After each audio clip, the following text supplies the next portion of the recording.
बलजिंदर कौर नागरी academy में आपका स्वागत करती हूँ। कक्षा 11 की पुस्तक आरोप के पाठ है, कवित्री है अक्क महादेवी, और उस पाठ के हम आज प्रश्न अभ्यास करेंगे जो इस प्रकार से हैं।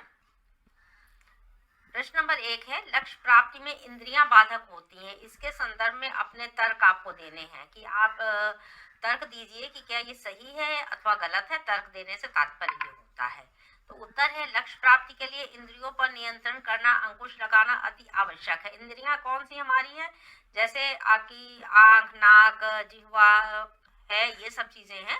इन पर किस प्रकार से, मन इत्यादि पर किस प्रकार से अपनी इंद्रियों पर हम काबू कर सकते हैं, आवश्यक है। यदि हम नींद, भूख, प्यास सहन करने की क्षमता नहीं रखते तो हम अपने लक्ष्य से विचलित हो जाते हैं तथा काम, क्रोध, लोभ, मोह आदि में फंस जाते हैं। यह इंद्रियां हमारे बस में नहीं रहती हैं। यह हमें क्या करती हैं? लक्ष्य से भटकाती हैं और हम ईश्वर से क्या हो जाते हैं? दूर हो जाते हैं। तो ईश्वर को प्राप्त करने के लिए अक्क महादेवी ने कहा कि ये इंद्रियां जो है वो बाधा पहुंचाती है, तो इंद्रियों को वश में करना चाहिए। नंबर 2 प्रश्न है, वो चराचर मत चूक अवसर। इस पंक्ति का आशय आपको स्पष्ट करना है। आशय का तात्पर्य आपको क्या मतलब है, वो क्या कहना चाहती हैं, इससे तात्पर्य है। तो उत्तर है, कवित्री ने चंद्र मल्लिकार्जुन का नाम लिया है। यहाँ पर चंद्र मल्लिकार्जुन को आपको स्पष्ट भी किया गया होगा कि शिव के लिए ये शब्द आया है। शिव के माध्यम से इंद्रियों पर नियंत्रण करने का संदेश दिया है और जड़ चेतन को इस कल्याणकारी अवसर से अलग न होने का आग्रह भी किया गया है। प्रश्न नंबर 3 है, ईश्वर के लिए किस दृष्टांत का प्रयोग किया गया है? ईश्वर और उसके साम्य का आधार बताना है आपको।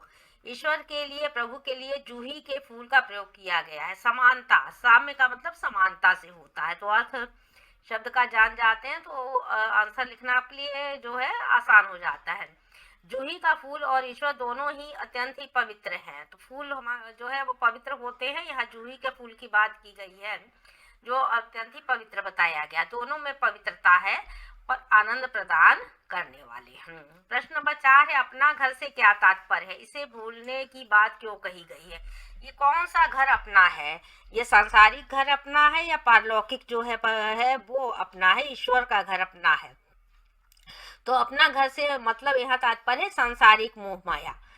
इस माया मोह से व्यक्ति जब दूर होगा, ईश्वर के प्रति उसका समर्पण का भाव होगा, मोह माया को जब वो भूल जाएगा तभी वह ईश्वर को प्राप्त करेगा। तो अपना घर असली कौन सा है उससे तात्पर्य यहाँ पर बताया गया है।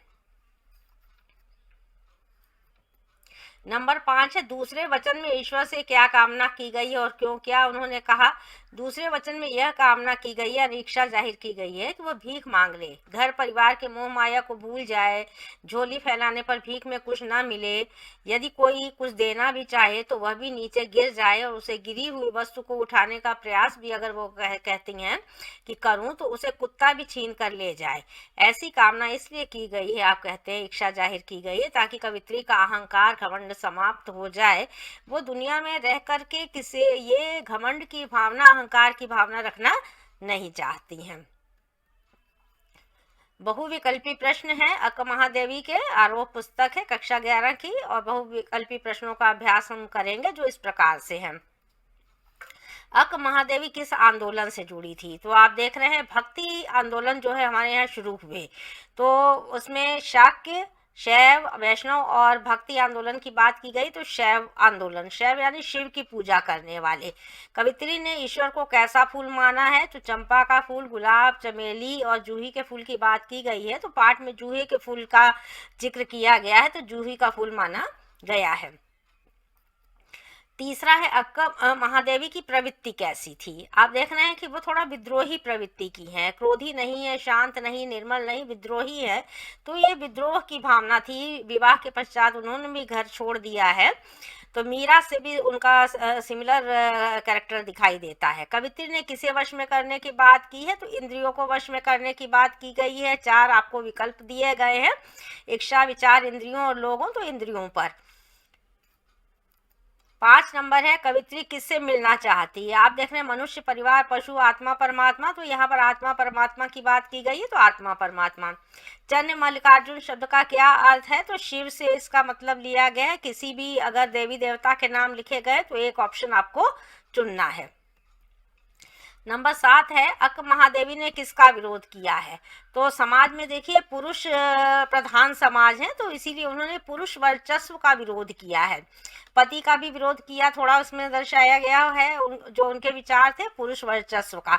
कवित्री ने किस भाव को प्रकट किया है, तो ये उनका ईश्वर के प्रति जो है समर्पण का भाव जो है उसको व्यक्त किया। अनुभाव, धन भाव, लोभ भाव, समर्पण भाव है, तो समर्पण भाव है, ये सब कुछ दे देना ही समर्पित करना होता है। नंबर 9, मेरी जूही के फूल की कवित्री का नाम आपको बताना है, तो अक्क महादेवी है। कवित्रियों के नाम बदले जा सकते हैं, 4 ऑप्शन दिए गए हैं। नंबर 10, कवित्री किससे अवसर न चूकने की बात करती है, पशुओं से, मनुष्य से, बच्चों से, किसी से नहीं, तो मनुष्य से। ये मनुष्य जीवन जो है अत्यंत दुर्लभ है, मिला है, तो मनुष्य जीवन को अच्छे तरीके से निभाने की बात हो रही है, तो मनुष्य जीवन से। 11 नंबर है ईर्ष्या किसे जलाती है, तो देखिए जानवर, मनुष्य, जीव को, आत्मा को। तो मनुष्य को ईर्ष्या क्या होती, जब हम जलन की भावना रखते हैं तो स्वयं को ही वो जलाती है। नंबर 12, नींद से मनुष्य किसको प्राप्त करने का मार्ग भूल जाता है, तो ईश्वर को। अगर वो सोया हुआ है तो जो है धन को, ईश्वर, लोभ और ज्ञान की बात की गई तो ईश्वर को भूल जाता है। 13 नंबर, मनुष्य किस कारण से बुरे कर्मों की ओर बढ़ता है, अहंकार के कारण, लोगों के कारण, भूख प्यास से व्याकुल होने के कारण, गलत रास्ते के कारण। भूख प्यास से जब वो व्याकुल रहता है तो बुरे कामों की ओर बढ़ता है। कवित्री ने सांसारिक घर को क्या माना है, सुख का मूल, दुख का मूल, लोभ का मूल और त्याग का मूल। तो लोभ का मूल, सांसारिक जो वातावरण है, घर है, वो लोभ लालच को बढ़ाता है, तो लोभ का मूल कहा गया है। 15 नंबर है, देखिए कविता की आपको भाषा पहचाननी है, तो भाषा आपको हिंदी में ब्रज भाषा, संस्कृत खड़ी बोली और अवधी, तो खड़ी बोली में लिखी गई है, ये असल में अनुवाद की गई है। मंगवाओ मुझे पंक्ति में कौन सा अलंकार है, रूपक, उपमा, अनुप्रास और श्लेष। तो मंगवा म वर्ण की क्योंकि आवृत्ति है यहाँ पर, इसलिए यहाँ पर क्या होगा, अनुप्रास अलंकार होगा। कवित्री किन वस्तुओं से मुक्त होना चाहती है, तो सामाजिक, आर्थिक, भौतिक और वैज्ञानिक कौन सी चीजें हैं, तो ये भौतिकवाद जो है, हमारा भौतिकता जो है, ये सुख के साधन जो है उनसे जो है वो मुक्त होना चाहती है। किसे कन्नड़ की मीरा कहा गया, देखिए मीरा की बात मैंने की थी कि मीरा से इनका जो चरित्र है वो मिलता जुलता दिखाई देता है। तो मीराबाई, महादेव वर्मा, निर्मला पुतिन और अक्क महादेवी। तो अक्क महादेवी को जो है कन्नड़ की मीरा कहा गया है। अक्क महादेवी की रचना का अनुवाद किसने किया है, पहले ही कहा कि ये वहाँ के क्योंकि कवित्री हैं, तो इसलिए जो है अक्क महादेवी का जो अनुवाद है, जो उसका जो किया गया है, वो केदारनाथ सिंह ने किया है।